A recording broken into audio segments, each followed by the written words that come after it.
વડોદરા શહેરના 17 વર્ષીય દિવ્યાંગ શૂટર ઇલિયાસભાઈ વોરા જે લોકો માટે પ્રેરણારૂપ સાબિત થયા છે અને રમતગમતમાં પોતાની કારકિર્દી બનાવી રહ્યા છે. આવડત હોવા છતાં પણ નોકરીમાં સારી તક ન મળવાથી તેમણે રમતગમત ક્ષેત્રે ઝંપલાવ્યું અને રાઇફલ શૂટિંગમાં તેમણે નેશનલ અને ઇન્ટરનેશનલ ક્ષેત્રે દેશનું નામ રોશન કર્યું છે. તો મેં છે ને સ્ટાર્ટિંગમાં 2013, 14 અને 15 આ ફેકલ્ટી ટેકનોલોજી યુનિવર્સિટી જે છે, engineering and technology university, MS યુનિવર્સિટીની, ત્યાં ઓગસ્ટ મહિનામાં પ્રેરણા ઇવેન્ટ થાય છે. તો એવરી યર મેં એમાં પાર્ટ લીધો. 2013, 14 અને 15 સલંગ 3 વર્ષ હું એમાં વિજેતા બન્યો શૂટિંગ ઇવેન્ટમાં.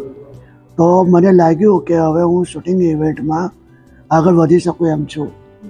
તો પછી મેં સરનો કોન્ટેક કર્યો. સરે મને કીધું કે ચલો હવે તમારા પેરાની ઇવેન્ટ આવે છે તો પેરાની ઇવેન્ટમાં આપણે ભાગ લઈ શકીશું.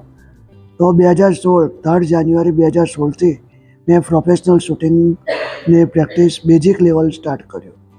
ડિસ્ટ્રિક્ટ લેવલથી લઈને સ્ટેટ લેવલ, પછી pre national, open national, national અને ઇન્ટરનેશનલ, એટલે દરેક ઇવેન્ટમાં મેં ભાગ લઈ ચૂક્યો છું. જેમાં મારે નેશનલ સુધી મારા મેડલ્સ આવ્યા છે. ઇન્ટરનેશનલમાં મારો 24th રેન્ક રહ્યો છે. સ્ટેટ લેવલમાં મારા 4 ગોલ્ડ છે, ડિસ્ટ્રિક્ટમાં મારા 8 ગોલ્ડ છે, પ્લસ નેશનલમાં મારા એક પ્રી નેશનલનો ગોલ્ડ અને એક નેશનલનો બ્રોન્ઝ મેડલ છે. હું એઝ અ કોમ્પ્યુટર ઓપરેટર તરીકે એક NGO છે, પ્લસ એની પહેલાં હું કોલ સેન્ટર છે ત્યાં હું જોબ કરતો હતો, પ્લસ ગવર્મેન્ટ જોબ માટેની પ્રિપેરેશન કરતો હતો.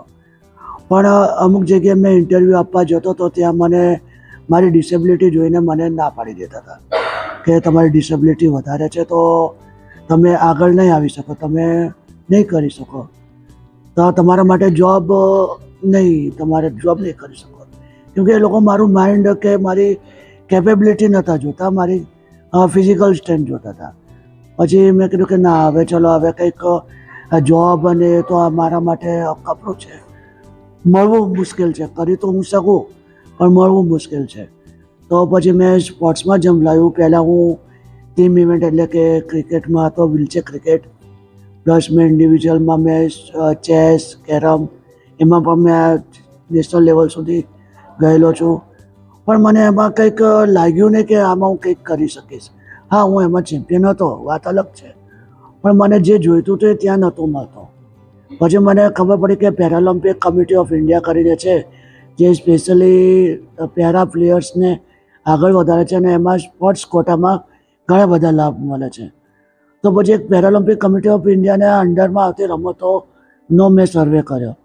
ત્યારબાદ મેં શૂટિંગ, મને લાગ્યું કે ના, શૂટિંગ કરી શકું છું અને શૂટિંગ પણ પેરાની એક ઇવેન્ટ છે. તો પછી મેં પેરા શૂટિંગ સ્ટાર્ટ કર્યું. પેરા શૂટિંગમાં R3 10 મીટર એર રાઇફલ ફ્રોન્ટ મિક્સ SH1 કેટેગરીમાં પ્લેયર છું.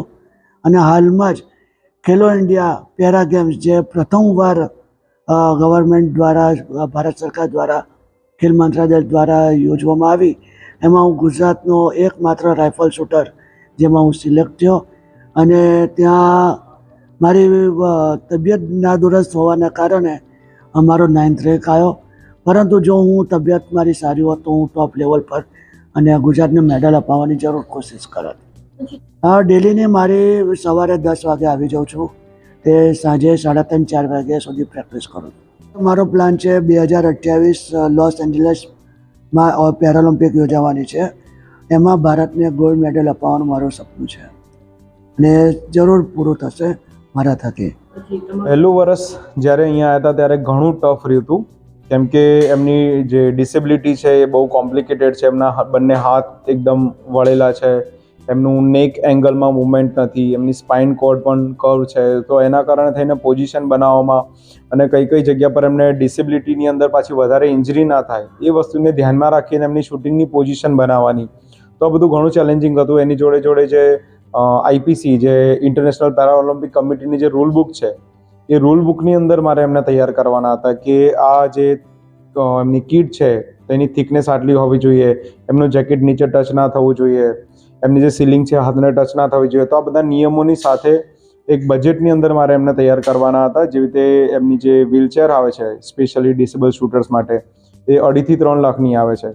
But because of new startup હતું તો અમે આટલું બધું બજેટ કરી શકતા નહોતા. એટલા માટે પછી એમની જે નોર્મલ વ્હીલચેર હતી એને GIDCમાં લઈ જઈને અને એ બધા રૂલ્સ રેગ્યુલેશન પ્રમાણે કટકૂટ કરાવી અને એ લેવલની કરી કે જ્યારે વર્લ્ડ કપ રમવા માટે દુબઈમાં ગયા તો એમની વ્હીલચેર પાસ થઈ ગઈ.